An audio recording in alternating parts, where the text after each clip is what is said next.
Hai Smart Traders and Investor, kembali lagi bersama saya Kadek Mertayasa di channel IUK Nabung Saham.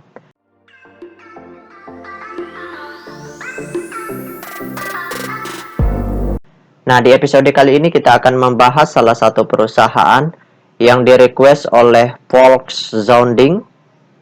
Kode sahamnya OBMD, nama perusahaannya yaitu PT OBM Drilchem Tbk. Oke, untuk mempersingkat waktu, kita langsung saja cek datanya di aplikasi iPod.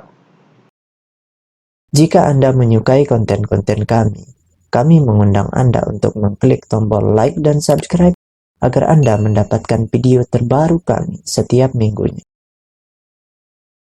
Nah, selanjutnya di sini kita ganti kode sahamnya OBMD. Kemudian kita enter.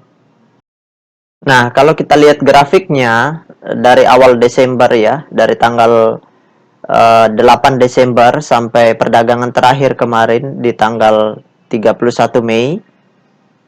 Kalau kita lihat di sini, ini grafiknya pernah menyentuh ke harga tertinggi di harga Rp200 per lembar. Kemudian terendahnya di harga Rp89 per lembarnya. Nah, sekarang kita ingin lihat apa yang dilakukan oleh investor semi retailnya. Karena ini perusahaan yang baru IPO, jadi umumnya itu tidak ada investor besarnya, tetapi investor semi retail. Dan itu pasti underwriter-nya kebanyakan seperti itu. Oke, sekarang kita cek dulu data transaksinya selama 2 bulan terakhir dari tanggal 1 April 2022 sampai dengan tanggal 31 Mei 2022. Di 2 bulan terakhir ini investor semi retailnya ngapain seperti itu. Nah, sekarang kita cek dulu data broker summary-nya. Selanjutnya kita klik kolom browse. Nah, di sini kita ganti kode sahamnya OBMD. Kemudian tanggalnya kita ganti dari tanggal 104 ya, April sampai dengan tanggal 31 Mei 05 2022. Oke, kita show. Nah, kalau kita lihat berdasarkan data transaksinya atau data broker summary-nya, kalau kita hitung total lot yang dibeli dengan total lot yang dijual secara keseluruhan dengan menggunakan tools tambahan yaitu Detektor, maka dapat ditarik kesimpulan bahwasannya selama 2 bulan terakhir ini investor semi retailnya itu melakukan aksi small akumulasi. Jadi mereka di sini pelan-pelan melakukan aksi pembelian sehingga wajar harga sahamnya naik juga pelan-pelan seperti itu. Jadi mereka di sini akumulasi dalam jumlah yang kecil, tidak terlalu besar seperti itu. Nah, kalau akumulasinya terus berlanjut, maka harga sahamnya berpotensi naik lebih tinggi seperti itu. Namun, kalau misalkan di perdagangan selanjutnya itu terjadi distribusi, maka pada saat itulah waktunya kita untuk keluar, untuk menjual perusahaan ini seperti itu. Nah, sekarang kita tutup data transaksinya. Nah, selanjutnya kita cek data peta kepemilikannya. Tapi sebelum itu, untuk rekan-rekan investor yang ingin bertanya atau yang ingin bergabung di grup channel Telegram kami, silakan klik linknya di kolom deskripsi. Nah, selanjutnya kita cek data peta kepemilikannya.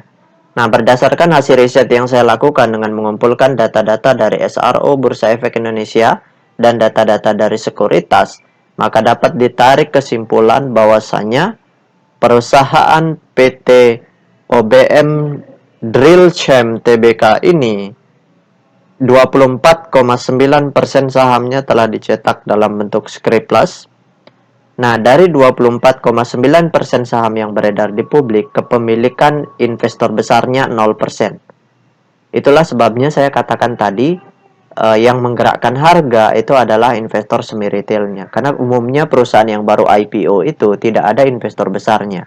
Seperti itu. Nanti setelah setahun atau setelah beberapa bulan lamanya, barulah kalau memang perusahaan itu bagus, umumnya ada investor besarnya yang masuk yang memiliki porsi kepemilikan di atas 5% seperti itu. Nah, sedangkan kepemilikan retail di perusahaan ini sebesar 80%. Ini juga porsi kepemilikan retail yang sangat besar sekali sehingga wajar harga sahamnya tidak bisa naik tinggi gitu. Ini pun kalau misalkan investor semi retailnya tidak diguyur oleh retail-retail yang punya barang yang sangat banyak itu, ya mungkin harga sahamnya masih bisa naik tinggi. Tapi kalau misalkan mereka diguyur, ya tentunya harga sahamnya juga akan jatuh lagi karena retail lah yang menguasai supply di sini. Nah, jadi kesimpulannya karena kepemilikan investor besarnya tidak ada atau 0%, sebaiknya kita tunggu dulu ada investor besar lain yang masuk seperti itu atau kepemilikan investor semi retailnya bertambah banyak. Kalau itu terjadi berarti kepentingan mereka semakin besar. Kemudian kita tunggu kepemilikan retailnya berkurang karena di sini sangat besar yaitu 80%. Kalau misalkan retail terus menambah bertambah banyak, nah itu sebaiknya dihindari saja atau di skip dulu perusahaan ini untuk sementara waktu sampai mereka kembali melaksanakan right issue atau ada investor besar lain yang masuk ke perusahaan ini, barulah kita mulai melirik kembali seperti itu. Nah, itu saja yang dapat saya sharingkan untuk Fox Sounding. Sekali lagi bagi rekan-rekan investor, jika ada yang ingin ditanyakan atau ada yang ingin di-request, silakan komen di kolom komentar. Untuk yang ingin bergabung di grup channel Telegram kami, silakan klik linknya ada di kolom deskripsi. Baik rekan-rekan investor, see you next time. Salam cuan selalu.